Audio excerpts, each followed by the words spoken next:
একদিন শিশুনবী হজরত মুহাম্মদ সাল্লাল্লাহু আলাইহি ওয়াসাল্লাম ক্ষুধার্ত অবস্থায় মক্কার ধুলামাখা পথ ধরে হেঁটে চলেছে। কিছুটা দূরে ছিল আবু জাহেলের খেজুর বাগান। আবু জাহেল এক ইহুদি ব্যক্তিকে নিয়ে খেজুরগুলো একটি বস্তায় ভর্তি করছিল। শিশুনবী মুহাম্মদ সাল্লাল্লাহু আলাইহি ওয়াসাল্লাম তখন ক্ষুধার্ত ছিল, তাই ক্ষুধা নিবারণের জন্য দুটি খেজুরের আশায় আবু জাহেলের খেজুর বাগানের দিকে যেতে লাগলো। শিশুনবী মুহাম্মদ সাল্লাল্লাহু আলাইহি ওয়াসাল্লাম ধীরে ধীরে সেই খেজুর বাগানে হাজির হলেন এবং আবু জাহেলকে সালাম দিয়ে বিনয়ের সঙ্গে বললেন, চাচা যান, আমার খুব ক্ষুধা পেয়েছে, আমাকে দুটি খেজুর দিতে পারবেন? তখন আবু জাহেল তাচ্ছিল্য ভরা চোখে তাকিয়ে বলল, হে মোহাম্মদ, তোমাকে খেজুর দিতে পারি, কিন্তু একটি শর্ত আছে। ওই যে ব্যক্তিটি দাঁড়িয়ে আছে তার কাছে বস্তা আছে, ওইগুলো তুমি মাথায় করে নিয়ে আমার বাড়িতে দিয়ে আসো, তাহলে তুমি খেজুর পাবে। তখন শিশুনবী সাথে সাথে ওই ইহুদি ব্যক্তির কাছে চলে গেলেন। ইহুদি লোকটি তাকে অবাক হয়ে দেখে বললেন, হে বালক মোহাম্মদ, তুমি কি জন্য এসেছো? শিশুনবী মুহাম্মদ সাল্লাল্লাহু আলাইহি ওয়াসাল্লাম বললেন, আমি এই বস্তা মাথায় করে নিয়ে যাব। ইহুদি ব্যক্তিটি বললেন, এই ছোট্ট বয়সে তুমি কি এই বস্তায় নিয়ে যেতে পারবে? শিশুনবী বললেন, নিশ্চয়ই পারবো। অতঃপর শিশু মুহাম্মদ সাল্লাল্লাহু আলাইহি ওয়াসাল্লাম ধুলিমাখা শরীরে মাথায় বিশাল বস্তা নিয়ে হেঁটে চললেন। ছোট্ট ছোট্ট পা, ক্লান্ত দেহ, কিন্তু চেহারায় এক অপার্থিব শান্তি। এবং তার পিছু চলেছে আবু জাহেল এবং সেই ইহুদি ব্যক্তি। কিছুক্ষণ পর সেই বস্তা আবু জাহেলের বাড়ির সামনে এসে রাখলেন। তখন ইহুদি ব্যক্তি এই বস্তা নিয়ে বাড়ির ভিতরের কোণে রেখে দিলেন। তারপর শিশুনবী হজরত মুহাম্মদ সাল্লাল্লাহু আলাইহি ওয়াসাল্লাম বললেন, চাচা যান, আমাকে খেজুর দেবেন না? তখন আবু জাহেল মাত্র একটি খেজুর দিলেন। তখন শিশুনবী হজরত মুহাম্মদ সাল্লাল্লাহু আলাইহি ওয়াসাল্লাম বললেন, চাচা যান, আর একটি খেজুর দেবেন না? এই নির্দোষ চাওয়াই যেন আবু জাহেলের আগুনে ঘি ঢেলে দিল। সে রেগে গিয়ে হঠাৎ করে একটি প্রচণ্ড থাপ্পড় মারল শিশু মুহাম্মদ সাল্লাল্লাহু আলাইহি ওয়াসাল্লামের গালে। সঙ্গে সঙ্গে সূর্য যেন হঠাৎ ডুবে গেল, আকাশ কেঁদে উঠল, বাতাস স্তব্ধ হয়ে গেল, পাহাড় পর্বত যেন অশ্রু ঝরালো। যে একটি নিষ্পাপ শিশুর উপর এমন অন্যায়! নিষ্ঠুর আবু জাহেল হাসতে হাসতে ঘরে প্রবেশ করল। ঠিক তখনই ঘটল এক অলৌকিক ঘটনা। খেজুর ভর্তি বস্তার মুখ খুলতেই আবু জাহেল হতবাক হয়ে গেলেন। আবু জাহেল দেখল বস্তার সমস্ত খেজুরগুলো ছোট ছোট পাথর হয়ে গেছে। চোখের সামনে এমন অলৌকিক ঘটনা দেখার পর সেই ইহুদি বিস্ময়ে হতবাক হয়ে গেল। এই দৃশ্য দেখে সেই ইহুদি ব্যক্তি থমকে দাঁড়ালেন। এমন অলৌকিক ঘটনার কথা জানানোর জন্য ইহুদি ব্যক্তিটি দ্রুত তাদের নেতার কাছে ছুটে গেল। কিন্তু নিষ্ঠুর অত্যাচারী আবু জাহেল তখন ঘর থেকে বের হয়ে এলো এবং কটাক্ষ করে বললেন, হে মোহাম্মদ, তুমি তো বড় জাদুঘর, আমার খেজুরগুলো জাদু করে পাথর করে দিয়েছ। শিশু নবী মুহাম্মদ সাল্লাল্লাহু আলাইহি ওয়াসাল্লাম নরম কণ্ঠে মাথা নিচু করে বললেন, চাচা যান, আমি কিছুই জানি না। এই কথা বলতেই নিষ্ঠুর আবু জাহেল আর একটা চড় মারলেন। চড়ের শব্দে যেন আবারও আকাশ কেঁপে উঠল, পাহাড় স্তব্ধ হয়ে গেল, আর শিশুটির চোখে জমে উঠল এক বিন্দু অশ্রু। কিন্তু কি আশ্চর্য, শিশু মুহাম্মদ শুধু এতটুকুই বললেন, চাচা যান, আপনার হাতে ব্যথা লাগেনি তো? আহা, কি মমতা, কি সহমর্মিতা! নিজে চড় খেলেন, অথচ চিন্তা করলেন চড় মারা মানুষের ব্যথার কথা। অতঃপর শিশু নবী সেই ব্যথা আর অপমানের বোঝা নিয়ে বাড়ি ফিরলেন না। চুপচাপ চলে গেলেন পাহাড়ের কিনারায়, শুধু নিঃশব্দে দাঁড়িয়ে রইলেন। এই ঘটনা দেখে গাছগুলো, পাহাড়গুলো বলতে লাগলো, আহ আফসোস, যাকে না সৃষ্টি করলে এই জমিন, এই আসমান, এই পৃথিবী কিছুই সৃষ্টি হতো না। সেই মহান নবী আজ ক্ষুধার্ত, অপমানিত, অবহেলিত। কিন্তু তবুও পাষাণ্ড আবু জাহেলের হৃদয় এতটুকুও কাঁপল না, এক বিন্দু অনুতাপও তার চোখে এলো না। এদিকে সেই ইহুদি ব্যক্তিটি তাদের নেতার কাছে এসে বলল, আজ এমন এক ঘটনা দেখেছি যা কল্পনাকেও হার মানায়। আব্দুল্লাহর পুত্র শিশু মুহাম্মাদের এমন ক্ষমতা আছে যা দুনিয়ার কারণেই। তাকে একটা চড় মারলে খেজুর সব পাথর হয়ে যায়। আচ্ছা, আপনি কি বলতে পারবেন এটা কি জাদু না অলৌকিক ক্ষমতা? তখন তাদের নেতা বললেন, আমরাও শুনেছি আমাদের ধর্মগ্রন্থ নাকি মুহাম্মাদের নাম আছে, সে হবে শ্রেষ্ঠ নবী এবং শেষ নবী। তবে তিনি কি এই মুহাম্মদ, এটা জানার জন্য আমাদের ধর্মগুরুর সান্নিধ্য প্রয়োজন। যদি এটা সত্য হয় তবে তাকে আমরা বাঁচাতে দেব না, এই পৃথিবী থেকে সরিয়ে দেব। তোমরাও যাও, আমাদের ধর্মগুরুর কানে এটি পৌঁছে দাও। তখন সেই ইহুদি ব্যক্তিটি আবারও আবু জাহেলের বাড়ির দিকে রওনা হলেন। যেতে যেতে সেই খেজুর বাগানের কাছে উপস্থিত হয়ে দেখলেন সমস্ত খেজুর গাছের খেজুর নেই, সব একেবারে পাথর হয়ে গেছে। এটা দেখে সেই ইহুদি ব্যক্তিটি হতভম্ব হয়ে গেলেন। তিনি আর এক মুহূর্ত দাঁড়ালেন না, খুব দ্রুত আবু জাহেলের বাড়ির দিকে রওনা হলেন।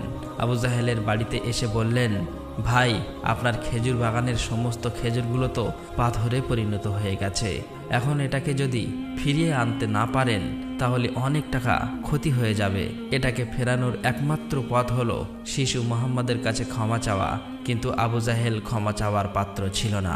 সে ছিল নিষ্ঠুর এবং অতি চালাক। তাই সে চালাকি করেই বলল, ঠিক আছে, চলো আমরা মুহাম্মাদের বাড়িতে গিয়ে দেখি। এই বলে তারা শিশু মুহাম্মদ সাল্লাল্লাহু আলাইহি ওয়াসাল্লামের বাড়ির দিকে রওনা হলেন। শিশু মুহাম্মদ সাল্লাল্লাহু আলাইহি ওয়াসাল্লাম থাকতেন চাচা আবু তালেবের সঙ্গে। চাচা আবু তালেব তখন ঘরে একা। কিছুক্ষণের মধ্যেই আবু জাহেল এসে হাজির হয়ে বললেন, হে আবু তালেব, শিশু মুহাম্মদ কোথা থেকে এমন জাদু শিখেছে? সে তো বড় জাদুঘর। সে আমার খেজুরগুলো সব পাথর করে দিয়েছে। কোথায় গিয়েছে তুমি কি খবর রাখো? তাকে তো খুঁজে পাওয়া যাচ্ছে না। দেখো কোন পাহাড়ের কিনারায় জঙ্গলের বাঘ ভাল্লুকে খেয়ে নিয়েছে কিনা। এই কথা শোনা মাত্রই চাচা আবু তালেব আর দেরি করলেন না, শিশু নবীকে খুঁজতে বার হলেন। এদিকে শিশু নবী হযরত মুহাম্মদ সাল্লাল্লাহু আলাইহি ওয়াসাল্লাম পাহাড়ের কিনারায় বসে কাঁদছে আর বলছে, আজ যদি আমার মা বাবা বেঁচে থাকতো আমার সাথে কেউ এরূপ ব্যবহার করতে পারত না। আমি আজ বড় একা। শিশু নবীর কান্না দেখে জঙ্গলের বাঘ ভাল্লুক হরিণ সেখানে আসলেন। সেই ব্যথায় ব্যতীত হয়ে তারাও যেন কাঁদছে আর বলছে, ইয়া রাসূলুল্লাহ, রাহমাতুল লিল আলামিন, এই চর যেন আমাদের লেগেছে। ইয়া রাসূলুল্লাহ, তুমি আর কেঁদো না, এই কান্না আমরা সহ্য করতে পারছি না। অতঃপর কিছুক্ষণের মধ্যেই চাচা আবু তালেব সেখানে হাজির হলেন। এটা দেখার পর তিনি আর কিছুই বললেন না, একেবারে অবাক হয়ে গেল। তখন চাচা আবু তালেব সান্ত্বনা দিয়ে বললেন, তোমাকে এমন কষ্ট দিল, আমি তো আছি। আমি বেঁচে থাকতে কেউ তোমাকে আঘাত করতে পারবে না। অতঃপর শিশু নবীকে নিয়ে চাচা আবু তালেব বাড়িতে চলে এলেন। সেই রাতেই চাচা আবু তালেব আবু জাহেলের বাড়িতে গিয়ে বললেন, তুমি তাকে জাদুঘর বলছো, অথচ সে তো কিছুই চায়নি। সে তো তোমার খেজুর নেয়নি, তোমার বিরুদ্ধে কিছু বলেনি। এই শিশুর চোখে যে অশ্রু ঝরেছে সেই অশ্রু একদিন পাহাড়ও গলিয়ে দেবে। এই কথা বলে তিনি সেখান থেকে চলে আসলেন। এই কথা শুনে আবু জাহেল কোনো জবাব দিল না, কারণ এই শিশুর মধ্যে এমন কিছু ছিল যা সে অনুভব করতে পারছিল কিন্তু স্বীকার করতে পারছিল না। আসলে আবু জাহেল ছিল মিথ্যাবাদী এবং অত্যাচারী। সেই রাতে মক্কার আকাশে এক উজ্জ্বল আলো দেখা গেল। সবাই ভাবল বুঝি কোনো তারা পড়েছে। ফেরেশতারা একে একে নেমে আসলো।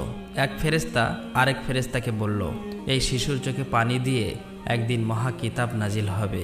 এই শিশু হবে শ্রেষ্ঠ মানব তথা শ্রেষ্ঠ নবী, যা সমগ্র বিশ্ববাসীর জন্য রহমত স্বরূপ।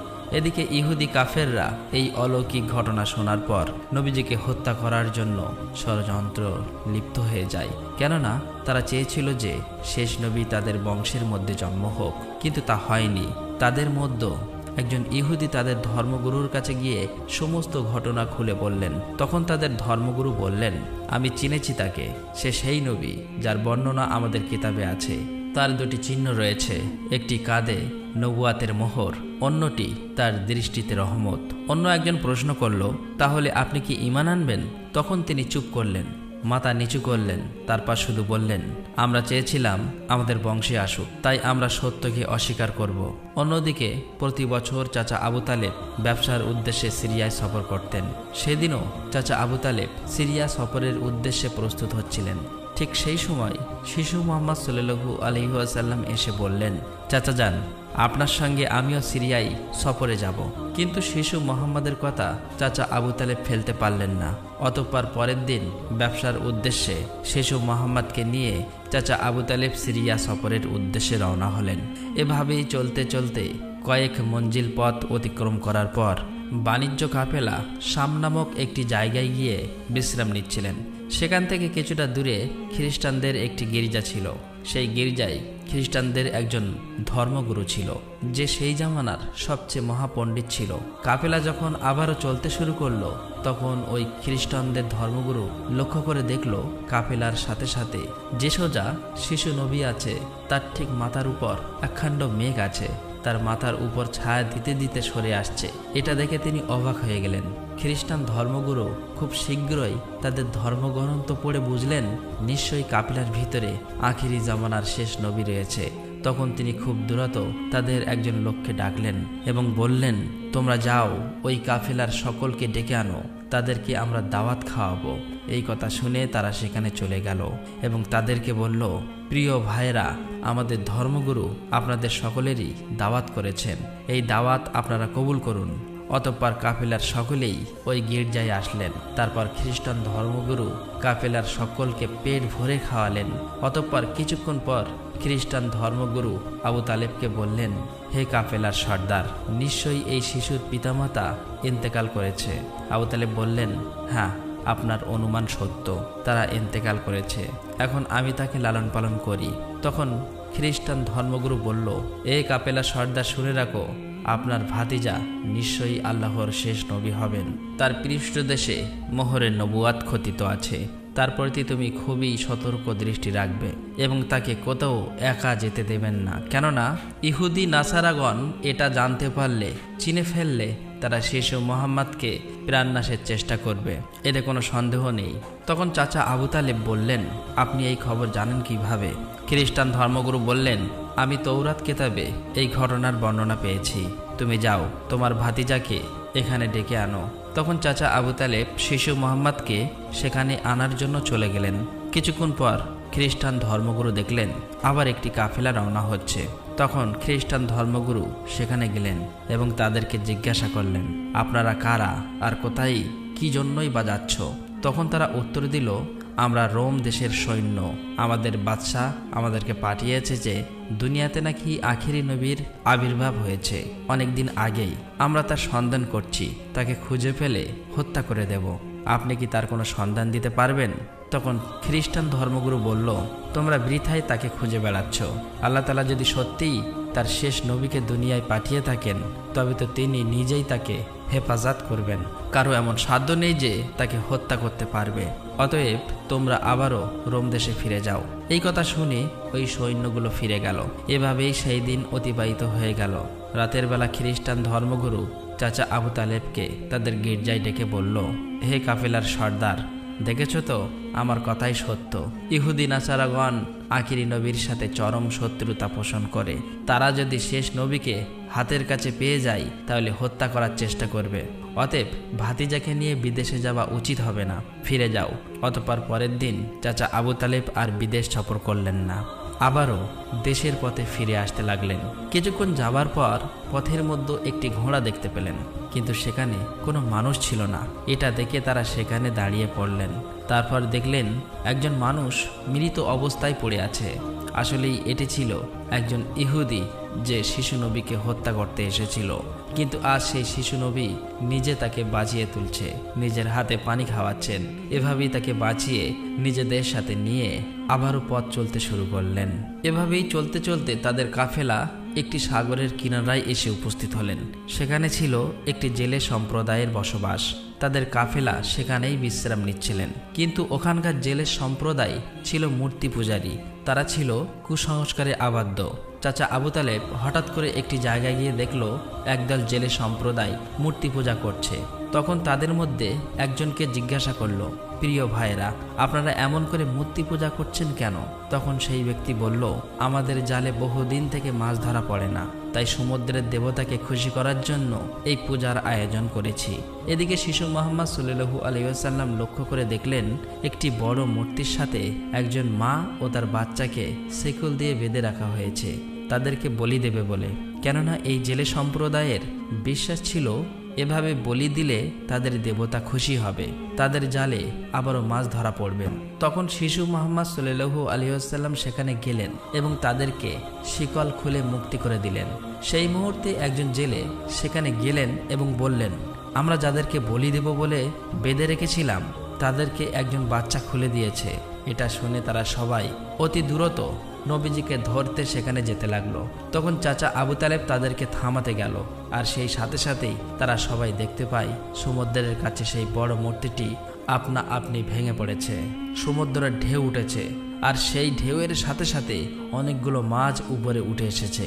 এটা দেখে সমস্ত জেলে সম্প্রদায়ের মানুষ অনেকগুলো মাছ ধরল এবং তারা নিজেরা অনেক খুশি হয়ে গেল। এটা দেখে আবু তালেব অবাক হয়ে যায়। আসলেই নবীজি তখন সমুদ্রের ধারে দাঁড়িয়ে আল্লাহর কাছে দোয়া করছিলেন। নবীজির দোয়ার বরকতে আল্লাহ তাআলা তাদেরকে মাছ দিয়েছিলেন। অতঃপর তাদের কাফেলা মক্কার দিকে রওনা হলো। মক্কায় আসার পর শিশু নবী হযরত মুহাম্মদ সাল্লাল্লাহু আলাইহি ওয়াসাল্লাম চাচা আবু তালেবের ছাগল নিয়ে চরাতে যেতেন। একদিন ছাগল চড়িয়ে ফেরার পথে শিশু নবী দেখতে পান এক জায়গায় দাসদাসীদের কেনাবেচা চলছে। পুরুষদের গরম রড দিয়ে অত্যাচার করছে এবং মহিলাদের উচ্চ দামে কেনাবেচা চলছে।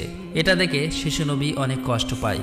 এদিকে নবীজির এক চাচা আবু লাহাব দাসীকে কেনাবেচা করত।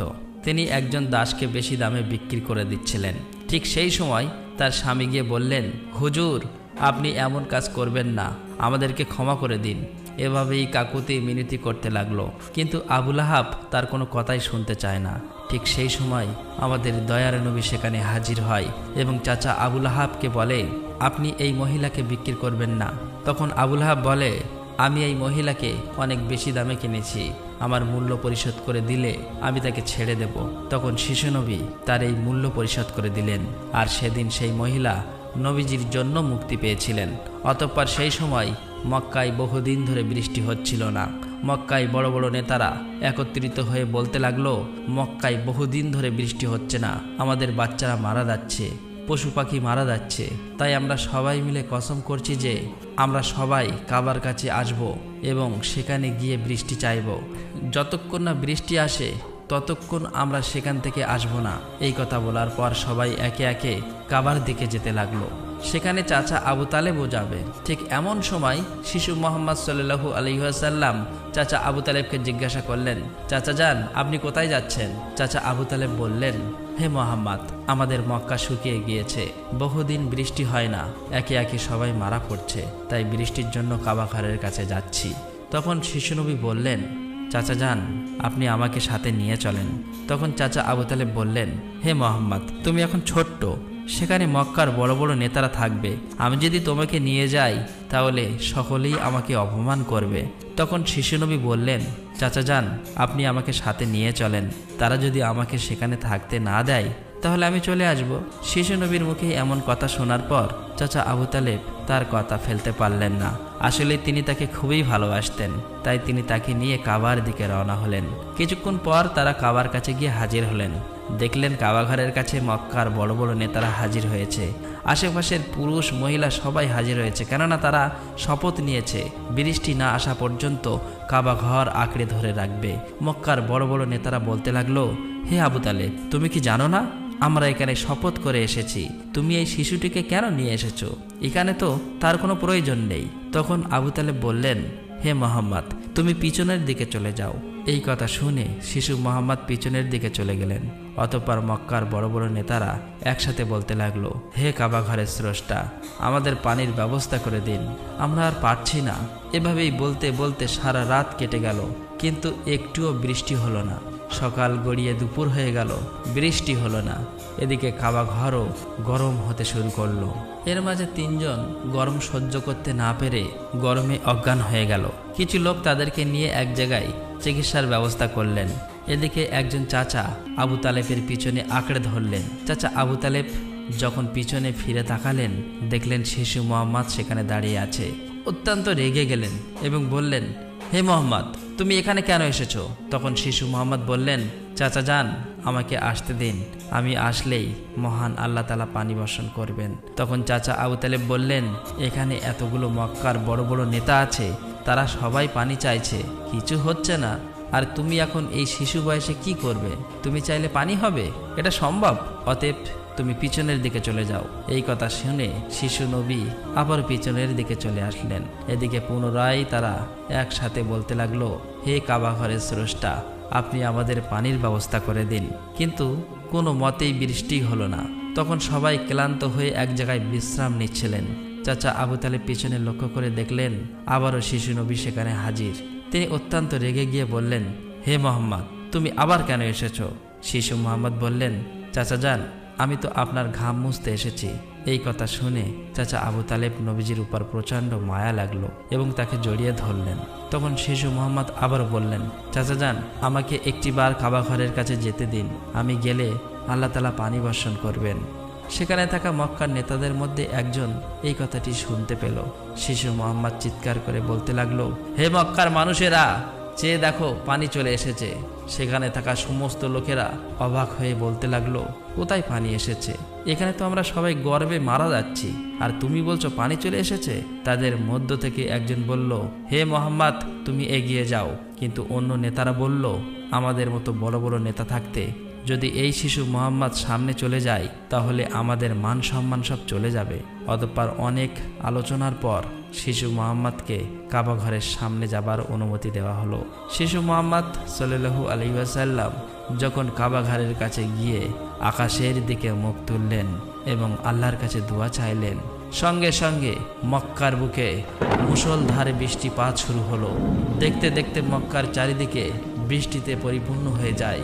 এটা দেখে মক্কার মানুষেরা খুবই খুশি হয়ে যায় এবং বৃষ্টিতে ভিজতে ভিজতে যে যার মতো তাদের বাড়ি চলে যায়। প্রিয় দর্শক, একবার ভেবে দেখুন, এই কাহিনীটি শুধু ইতিহাস নয়, এটা ভালোবাসা, কষ্টের আর তাকওয়ার এক জীবন্ত নির্দেশ। আমাদের দয়ার নবী, রহমতের নবী কতই না কষ্ট পেয়েছেন। তিনি এত কষ্ট সয়েও কাউকে অভিশাপ দেননি, শুধু দোয়া করছিলেন, হে আমার রব, আমার উম্মতকে মাফ করে দাও। তারা জানে না আমি কে। এই সেই নবী যার ভালোবাসা ছাড়া জান্নাতের দরজা খুলবে না কারো জন্য।